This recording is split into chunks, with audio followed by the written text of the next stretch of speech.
शुरुआत बड़ी खबर से करेंगे। उमर खालिद को दिल्ली हाई कोर्ट से झटका लगा है। दिल्ली फसादात मामले में गिरफ्तार उमर खालिद की जमानत की अर्जी को दिल्ली हाई कोर्ट ने खारिज कर दिया है।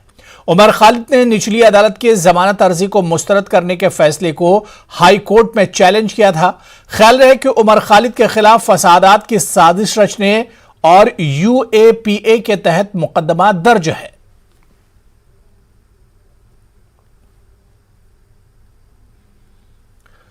और चलिए इस पूरे मामले पर हम बात करेंगे। हमारे नुमाइंदे सुशील पांडे दिल्ली से इस वक्त हमारे साथ जुड़े हुए हैं। सुशील, एक बार फिर उमर खालिद को हाई कोर्ट से बड़ा झटका लगा है।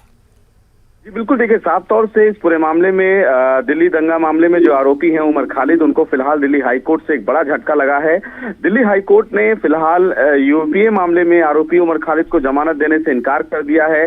दिल्ली हाई कोर्ट ने अपने फैसले में बड़ी और कड़ी टिप्पणी करते हुए कहा है कि उसको नहीं लगता है, यानी कि उनके पास इस पूरे जमानत को रिजेक्ट करने के पीछे या सुनवाई करने के पीछे कोई आधार नहीं लगता है। हालांकि जिस तरह के एविडेंसेस फिलहाल कोर्ट में रखे गए हैं उमर खालिद को लेकर, ऐसे में प्रथम दृष्टया में यह माना जाता है कि उमर खालिद इस पूरे मामले में आरोपी हैं। और जिस तरह नॉर्थ ईस्ट दंगे में तमाम चीजें हुई हैं, जिसके पीछे की जो प्रमुख साजिश है, उस पूरी साजिश को एक सुनियोजित तरीके से किया गया है, जिसमें उमर खालिद इस पूरे मामले में इन्वॉल्व थे।